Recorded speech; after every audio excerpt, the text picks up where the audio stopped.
खुलुमबाय। गिबियावनो नोंथांमोनखौ बयखौबो स्वrji The Creativity चेनेलाव बरायनायजों लोगोसे फुंबिलिनि गाहाम हामलायनायखौ बावहरग्रोनाय जाबाय।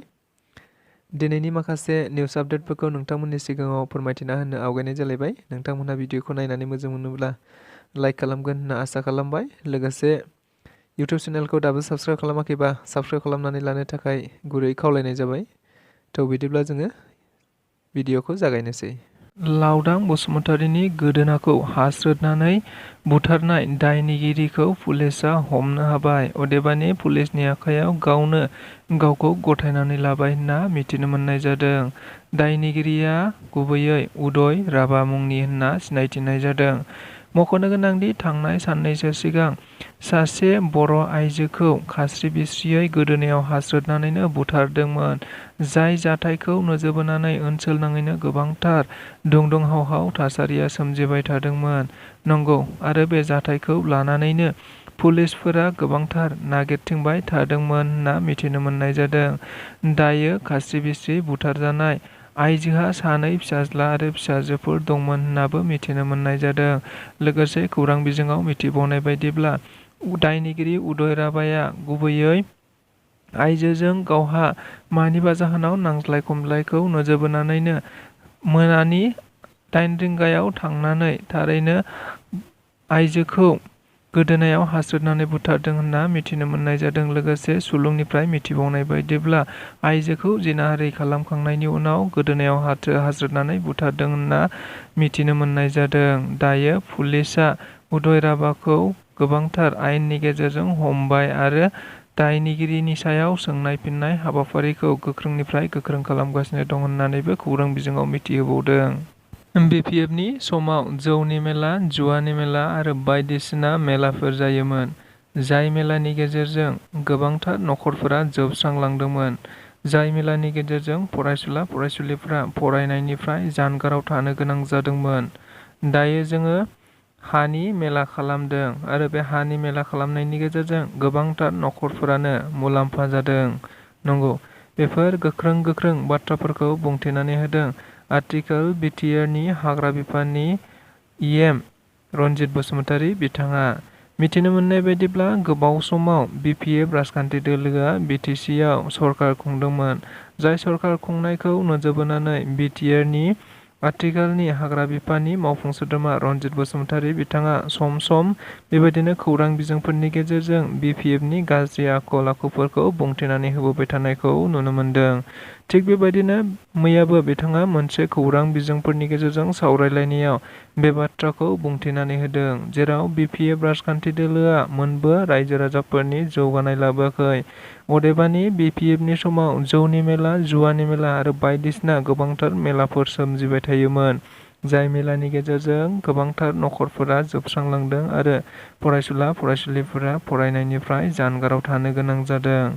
बेनि अनगायैबो बिथाङा दायो UPPL राजखान्थि दोलो अदेबानि बिटिआर सरकार फैनाय लोगो लोगो हानि मेला खालामनानै होनाय जाबाय।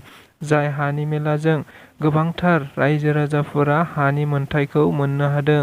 दान्दिसे समनि गेजेरावनो न'आव थानानैनो हानि फोरमानलाइफोरखौ दायो अनलाइननि गेजेरजों एप्लाइ खालामनानै मोननो हानाय जाबाय। नंगौ, बेबायदिनो बिथाङा बुंथिनानै होदों। बारग' NDBफोरखौ लानानै शीला बसुमतारी अदेबानि बारग' NDBनि दैदेनगिरि बिथाङा गोख्रों रावफोरजों माखासे बाथ्राफोरखौ खौरां बिजोंनि गेजेरजों बुंथिनानै होनायखौ नुनो मोननाय जादों। बिथाङा बुंथिनानै होनाय बायदिब्ला थारैनो आथिखाल बिटिआर सरकारनिफ्राय सानै बारग' NDB दैदेनगिरि जेरै रनजित बसुमतारी आरो गबिन्द बसुमतारी बिथांमोननो बिबान होनाय जादोंमोनब्लाबो नाथाय बिथांमोनहा बारग' NDBफोरनि थाखाय जेबो खामानि मावाखै। अदेबानि रावबो बारग' NDBफोरनि थाखाय मोनबो खामानि मावाखै। नंगौ, बेबायदिनो बिथाङा गोख्रों बाथ्राफोरखौ बुंथिनानै होदों। लोगोसे बिथाङा बुंथिबावनाय बायदिब्ला थारैनो बारग' NDBफोरा दायो गोदाव सोराव सोरबा बबेबा कम्पानियाव थांनानै खामानि मावहैदों, सोरबा साहा गलाफोराव थोरसि लथा सुग्रा खामानि मावदों आरो मानसिफोरनियाव हाजिरा मुजिरा मावनानै जानानै दङ। नाथाय बेबायदिनो बारग' एनडिबिफोरनि थाखाय रावबो जेबो खामानि मावाखै होननानै बिथाङा गोख्रों रावफोरजों बुंथिबाय थानायखौ नुनो मोननाय जादों। बेनिखायनो फैबाय थानाय समाव जुदि बारग' एनडिबिफोरनि थाखाय मोनबो खामानि मावनो रेडि जायाबा फैबाय थानाय समाव बिसायख'थिनि अदेबानि राजखान्थियारि बिथिङै गोख्रोंथार सोमावसारनाय जागोन होननानैबो बिथांमोनहा बुंथिनानै होबावदों। बिटिआरनि मावफुं सोद्रोमा अरुप कुमार दे बिथांनि बानजायनायाव मैया क'क्राझारनि शान्तिनगराव मोनसे रथ जात्रा हाबाफारि लानाय जादोंमोन। जाय हाबाफारियाव बिपिएफनि मोनसे समनि आसामनि बारग' मन्थ्रि प्रमिला रानी ब्रह्म बिथाङाबो बाहागो लाफानायखौ नुनो मोननाय जादों। बे हाबाफारियाव बाहागो लानानै बिथाङा खौरांगिरिफोरनि गेजेराव गोबांथार बाथ्रा बुंथिनायखौ नुनो मोननाय जादों। गिबियावनो बिथाङा बुंथिनानै होनाय बायदिब्ला थारैनो थांनाय 2024 मायथाइयाव जालांनाय एमपि बिसायख'थियाव क'क्राझाराव जेननांनायनि गुबै जाहोनानो थारैनो बिपिएफ राजखान्थि दोलोआ मैखोमै रायजो राजाफोरनि खाथियाव थांनानै खामानि मावहैनो हायाखै अदेबानि रायजो राजाफोरजों नुजाथिहैनो हायाखैमोन। जायनि जाहोनाव बिपिएफ राजखान्थि दोलोआ क'क्राझार लकसभा बियाबनिफ्राय जेननो गोनां जादों होनना मिथिनो मोननाय जादों। बेनि अनगायैबो बिथाङा बुंथिबावनाय बायदिब्ला सिडली विधानसभा उफ्रा बिसायख'थिखौ लानानैबो बिथाङा बिपिएफ राजखान्थि दोलोनिफ्राय बिजाथि फसंगोन अदेबानि बिजाथिया सासे दुलाराय बर' फरायसा आफादनि गोबाव समनिफ्रायनो खामानि मावबोनाय नाथाय बिथांनि मुंखौ दानो मख'थ'नो हानाय नङा होननानैबो बिथाङा बुंथिनानै होदों। बेबायदिनो बिथाङा गोबांथार आरो इउपिपिएल राजखान्थि दोलोआव शान्तिनगरनिफ्राय इउपिपिएलआव हाबदों होनना बुंथिनायफोरखौ मोनफ्रोमबो हाबनायानो नंखाय होननानैबो बिथाङा गोख्रों रावजों फोरमायथिनानै होबावदों। उन्दै हिनजावसाखौ जिनाहारि खालामनो नाजानाय दायनिगिरि लम्पट असराउद्दिन लस्करआ पुलिसजों हमजाबाय। मिथिनो मोननाय बायदिब्ला थांनाय मंगलबारखालि गरेस्वर उगुरि गामियाव सासे उन्दै हिनजावसाखौ जिनाहारि खालामनो नाजादोंमोन सासे 60 बोसोर बैसोनि लम्पट असराउद्दिन लस्कर बिथाङा। लोगोसे बिथाङा थांनाय मंगलबारनिफ्रायनो पुलिसजों नागिरजानानै खारखोमानानै दङमोन होनना मिथिनो मोननाय जादों। नंगौ, गरेस्वर थानानि गोख्रों सिग्रोमनायाव मैया लम्पट असराउद्दिन लस्करखौ पुलिसआ हमनो हायो होनना मिथिनो मोननाय जादों। लोगोसे हमजाखांनायनि उनाव बिथांखौ दायो पस्क' आयेन अदेबानि उन्दै हिनजावसाखौ जिनाहारि खालामनो नाजानायनि दायाव गोबांथार पस्क' आयेननि गेजेरजों हमनाय जाबाय होनना मिथिनो मोननाय जादों। चिरां जिल्ला हाग्रा बिफाननि मोनसे जाफुंसारनाय। मिथिनो मोननाय बायदिब्ला चिरां जिल्ला रुनिखाता रेन्जनि सिङाव थानाय हाग्रा बिफाना मोनसे गोख्रों सिग्रोमनायनि गेजेरजों सिखावै फालांगि खालामनाय दंफांफोरखौ दायो हमनो मोनदों होनना मिथिनो मोननाय जादों। जों बयबो खौरां बिजोंफोरनि गेजेरजों मिथिनो मोनगासिनो दंदि आथिखालाव हाग्रा बिफान अदेबानि आसाम सरकारा जेसेबांनो दंफां सिखावफोरखौ हमबाय थादों नाथाय सिखावफोराबो बे खाबुखौ नोजोर बोनानैनो गुबुन समाव गुबुन गोबांथार बेसेन गोसा दंफांफोरखौ खावनायखौबो दासिमबो नुनो मोनबाय थादों। थिग बेबायदिनो मैयाबो आरोबाव मिथिनो मोननाय बायदिब्ला चिरां जिल्लानि सिङाव थानाय रुनिखाता रेन्जनि सिङावनो हाग्रा बिफाननि गोख्रों सिग्रोमनायनि गेजेरावनो गोबांथार दंफांफोरखौ हमनो मोनदों होनना मिथिनो मोननाय जादों।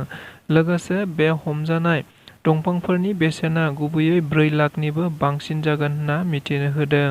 लोगोसेनो बेबायदि हमजानायनि जाहोनाव गोबांथार ट्रेक्टर आरो गोबांथार बायदिसिना मुवा बेसादफोरखौ मिथिनो मोननाय जादों होननाबो बिथांमोना खौरांगिरिफोरनि गेजेरजों बुंथिनानै होदों। लोगोसेनो हाग्रा बिफाननिफ्राय आरो फोरमायथि हरबावनाय बायदिब्ला थारैनो बेबायदि बेसेन गोसा दंफांफोरखौ फोजोबनाय अदेबानि सिखावफोरखौ हमनायाव गासै रायजो राजाफोरानो मदद होनांगौ। मानोना हाग्रा बिफानाल' थोंजों हमनो नाजायोब्ला माखासे समाव फेलें जायो। बेनिखायनो रायजो राजाफोराबो बेफोरबायदि दंफां सिखावफोरखौ हमनायाव हेफाजाब होनांगौ होननानै बिथांमोना खावलायहरदों। दैबाना आरो दैबाना आसामाव जेरैथिंबो दैबाना आरो दैबाना लोमसावनायखौ नुनो मोननाय जादों। जायनि भुगिनांनायाव दायो गोबांथार आसामनि नखरफोरा दैबानाजों न' बां धोन दौलत सम्पथिफ्रा सेवहांगार जालांनायखौ नुनो मोननाय जादों। जायखौ नोजोर बोनानैनो आसामनि गिबि मन्थ्रि डक्टर हिमन्त बिश्व शर्मायाबो गोबां आसामाव थानाय गुबुन रिलिफ केम्पफोराव थांनानै खौरां लाहैबाय थादों। लोगोसे बेनिनो गेजेरावनो मैया आरोबाव सासे आसामनि MLA अखिल गगৈ बिथाङा खौरां बिजोंफोरनि गेजेरजों आसामनि गिबि मन्थ्रि डक्टर हिमन्त बिश्व शर्माखौ गोबां खावलायनायजों लोगोसे बिथांखौ माखासे गोख्रोंथार बाथ्राफोर बुंथिनायखौ नुनो मोननाय जादों।